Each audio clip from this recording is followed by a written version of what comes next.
Hello ಎಲ್ರಿಗೂ ನಮಸ್ಕಾರ ಮತ್ತು ನನ್ನ ಚಾನಲ್ಗೆ ಸ್ವಾಗತ. ನನ್ನ ಹೆಸರು ವೀಕ್ಷಿತ. ನನ್ನ ಚಾನಲ್ ಹೆಸರು ಸಿಂಪ್ಲಿ ಬ್ಯೂಟಿಫುಲ್ ಕನ್ನಡ. ಇವತ್ತು ನಾನು ನಿಮಗೆ ಒಂದು ಒಳ್ಳೆಯ ಚಮತ್ಕಾರಿ ಮನೆಮದ್ದನ್ನು ತಿಳಿಸ್ಕೊಡ್ತಾ ಇದ್ದೀನಿ. ಇದನ್ನು ನೀವು ರಾತ್ರಿಯೆಲ್ಲ ನೀರಿನಲ್ಲಿ ನೆನೆಸಿಟ್ಟು ಬೆಳಗ್ಗೆ ಕುಡಿದ್ರೆ ಆಯಿತು. ನೀವು ಊಹಿಸಲು ಸಾಧ್ಯವಾಗದಷ್ಟು ಲಾಭ ಇದರಿಂದ ನಿಮಗೆ ದೊರೆಯುತ್ತದೆ. ಇದು ನಿಮ್ಮ ದೇಹದಲ್ಲಿರುವ ಹಲವಾರು ರೋಗಗಳನ್ನು ಗುಣಪಡಿಸುತ್ತದೆ, ನಿಮ್ಮನ್ನು ಆರೋಗ್ಯವಂತರಾಗಿರಿಸುತ್ತದೆ. ಇದು ನಿಮ್ಮ ದೇಹದಲ್ಲಿ ರೋಗ ನಿರೋಧಕ ಶಕ್ತಿಯನ್ನು ಹೆಚ್ಚಿಸುತ್ತದೆ. ರಕ್ತಹೀನತೆ ಅಂದರೆ ಅನಿಮಿಯಾ ಸಮಸ್ಯೆಗೆ ಇದು ಉತ್ತಮ. ಶುಗರ್, ಕೊಲೆಸ್ಟ್ರಾಲ್, ದೇಹದ ತೂಕ ಹೆಚ್ಚಾಗುವುದು, ಇನ್ನು ಕೀಳು ನೋವು, ಸೊಂಟ ನೋವು, ಅಜೀರ್ಣತೆ, ಹೃದಯದ ಸಂಬಂಧಿ ಸಮಸ್ಯೆ, ಹೀಗೆ ಯಾವುದೇ ಅನಾರೋಗ್ಯ ಸಮಸ್ಯೆ ಇರಲಿ, ನೀವು ಇದನ್ನು ಕುಡಿಯೋದ್ರಿಂದ ನಿಮ್ಮ ಹತ್ತಿರವೂ ಈ ಸಮಸ್ಯೆಗಳು ಸುಳಿಯೋದಿಲ್ಲ. ಹೌದು, ನೀವು ಆರೋಗ್ಯವಂತರಾಗಿರ್ತೀರ. ಈ ಮನೆಮದ್ದು ಮಾಡಲು ಮುಖ್ಯವಾಗಿ ಬೇಕಾಗಿರುವುದು ಕಪ್ಪು ಜೀರಿಗೆ, ಕಲೋಂಜಿ ಅಥವಾ ಕಾಳಜೀರಿಗೆ ಅಂತಾರಲ್ಲ ಅದು. ಕಪ್ಪು ಜೀರಿಗೆಯಲ್ಲಿ ಸಾಕಷ್ಟು ಮಿನರಲ್ಸ್ ಹಾಗೂ ನ್ಯೂಟ್ರಿಯೆಂಟ್ಸ್ ಇದೆ.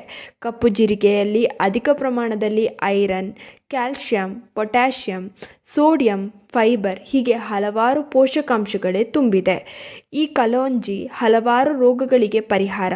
ಇನ್ನು ಹಲವಾರು ರೋಗಗಳನ್ನು ಗುಣಪಡಿಸಲು ಈ ಕಪ್ಪು ಜೀರಿಗೆಯನ್ನು ಬಳಸಲಾಗುತ್ತದೆ.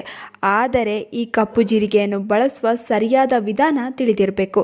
ಯಾಕೆಂದರೆ ಕಪ್ಪು ಜೀರಿಗೆ ತುಂಬಾ ಉಷ್ಣ, ಇದು ದೇಹದಲ್ಲಿ ಹೀಟನ್ನು ಹೆಚ್ಚಿಸುತ್ತದೆ. ಆದ್ದರಿಂದ ನಾವು ಇವತ್ತು ಸರಿಯಾದ ರೀತಿಯಲ್ಲಿ ಹೇಗೆ ಸೇವಿಸಬೇಕು ಅಂತ ತಿಳಿಸ್ಕೊಡ್ತೀವಿ. ಹಾಗೆ ನೀವು ಸೇವಿಸಿದರೆ ಅದ್ಭುತವಾದ ಲಾಭವನ್ನು ನೀವು ಪಡೆಯಬಹುದು. ನಿಮ್ಮ ದೇಹ ಕೂಡ ಹೀಟ್ ಆಗೋದಿಲ್ಲ. ಈ ಕಪ್ಪು ಜೀರಿಗೆ heart problem, blood pressure, asthma, ನೆಗಡಿ, ಜಾಯಿಂಟ್ ಪೇನ್, ಸೊಂಟ ನೋವು, ಕಿಡ್ನಿಯಲ್ಲಿ ಸ್ಟೋನ್, ಕೂದಲಿಗೆ ಸಂಬಂಧಿಸಿದ ತೊಂದರೆ, ತೂಕದಲ್ಲಿ ಹೆಚ್ಚಳ, ನೆನಪಿನ ಶಕ್ತಿ ಕಡಿಮೆಯಾಗುವುದು, ಮುಖದಲ್ಲಿ ಮೊಡವೆ ಸಮಸ್ಯೆ, ಅಜೀರ್ಣ, ಪದೇ ಪದೇ ವಾಂತಿಯಾಗುವುದು ಹೀಗೆ ಹಲವಾರು ರೋಗಗಳನ್ನು ಗುಣಪಡಿಸಲು ಈ ಕಪ್ಪು ಜೀರಿಗೆ ಉತ್ತಮ ಔಷಧಿಯಂತೆ ಕೆಲಸ ಮಾಡುತ್ತದೆ. ಬನ್ನಿ ಹಾಗಾದರೆ ಇಷ್ಟೆಲ್ಲ ಲಾಭದಾಯಕ ಕಪ್ಪು ಜೀರಿಗೆಯನ್ನು ಹೇಗೆ ಸೇವಿಸಬೇಕು ನೋಡೋಣ. ರಾತ್ರಿ ಮಲಗುವ ಮೊದಲು ಒಂದು ಲೋಟಕ್ಕೆ ಅರ್ಧ ಚಮಚದಷ್ಟು ಕಪ್ಪು ಜೀರಿಗೆಯನ್ನು ಹಾಕಿ. ಬರೀ ಅರ್ಧ ಚಮಚ ಅಷ್ಟೇ ಹಾಕಬೇಕು. ಹಾಗೆ ಇದಕ್ಕೆ 1 ಚಮಚ ಸೋಂಪು ಕಾಳನ್ನು ಹಾಕಿ. ನೋಡಿ, ಕಪ್ಪು ಜೀರಿಗೆ ತುಂಬಾನೇ ಹೀಟ್, ಅದಕ್ಕಾಗಿ ನಾವು ಇಲ್ಲಿ ಸೋಂಪನ್ನು ಬಳಸ್ತಾ ಇದ್ದೀವಿ. ಸೋಂಪು ಹೀಟನ್ನು ಬ್ಯಾಲೆನ್ಸ್ ಮಾಡುತ್ತದೆ.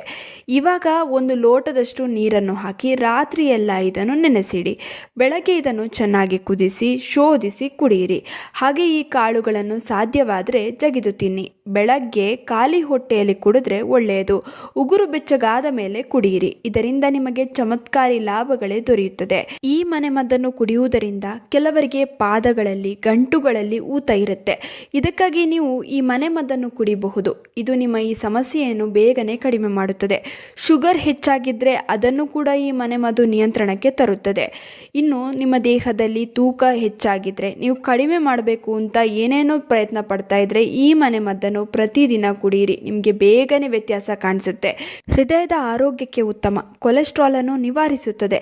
ಕೊಲೆಸ್ಟ್ರಾಲ್ ದೇಹದಲ್ಲಿ ಹೆಚ್ಚಾದರೆ ನಿಮಗೆ ಗೊತ್ತು ಎಷ್ಟು ಕೆಟ್ಟದು ಅಂತ. ಇದರಿಂದ ಹೃದಯಾಘಾತದ ಸಮಸ್ಯೆ ಎದುರಾಗುತ್ತದೆ. ಆದರೆ ಈ ಕಪ್ಪು ಜೀರಿಗೆ ಕೊಲೆಸ್ಟ್ರಾಲ್ ಅನ್ನು ನಿವಾರಿಸುತ್ತದೆ. ಕೀಳು ನೋವು, ಗಂಟು ನೋವು, ಪಾದಗಳ ನೋವು, ಈ ರೀತಿ ಯಾವುದೇ ಮೂಳೆಗೆ ಸಂಬಂಧಿಸಿದ ಸಮಸ್ಯೆಗಳನ್ನು ನಿವಾರಿಸುವ ಶಕ್ತಿ ಈ ಮನೆಮದ್ದಿಗಿದೆ. ಇನ್ನು ಈ ಮನೆಮದ್ದು ದೇಹದಲ್ಲಿ ರಕ್ತವನ್ನು ಹೆಚ್ಚಿಸುತ್ತದೆ. ರಕ್ತಹೀನತೆಯ ಸಮಸ್ಯೆ ಇದ್ದರೆ ತಪ್ಪದೇ ಈ ಮನೆಮದ್ದನ್ನು ನೀವು ಬಳಸುವುದು ಒಳ್ಳೆಯದು. ಇನ್ನು ಪದೇ ಪದೇ ತಲೆನೋವು, ಮೈಗ್ರೇನ್, ಸೈನಸ್ನಂತಹ ತೊಂದರೆ ಇದ್ದರೆ ಅದನ್ನು ಕೂಡ ನಿವಾರಿಸುವ ಶಕ್ತಿ ಈ ಮನೆಮದ್ದಿಗಿದೆ. ಇನ್ನು ಈ ಮನೆಮದ್ದನ್ನು ಬೆಳಗ್ಗೆ ಎದ್ದು ಕುಡಿಯೋದಕ್ಕೆ ಸಾಧ್ಯ ಇಲ್ಲ ಅನ್ನುವರು ಬೇಕಾದರೆ ನೀವು ಸಂಜೆ ಆದರೂ ಕುಡಿಬಹುದು. ಸುಮಾರು 5 ಗಂಟೆ ಸಮಯಕ್ಕೆ ಇದನ್ನು ಕುಡಿಬಹುದು. ಬರೀ 20 ರಿಂದ 28 ದಿನಗಳಲ್ಲೇ ನಿಮಗೆ ನಿಮ್ಮ ದೇಹದಲ್ಲಿ, ನಿಮ್ಮ ಆರೋಗ್ಯದಲ್ಲಿ ತುಂಬಾ ವ್ಯತ್ಯಾಸ ಕಾಣಿಸುತ್ತೆ. ಇನ್ನು ಈ ವಿಡಿಯೋ ನಿಮ್ಮೆಲ್ರಿಗೂ ಇಷ್ಟ ಆಗಿರುತ್ತೆ ಅಂತ ಅಂದ್ಕೊಂಡಿದ್ದೀನಿ. ಹೇಗನ್ನಿಸ್ತು ಅಂತ ಕಮೆಂಟ್ ಸೆಕ್ಷನಲ್ಲಿ ತಿಳಿಸೋದನ್ನ ಮರಿಬೇಡಿ.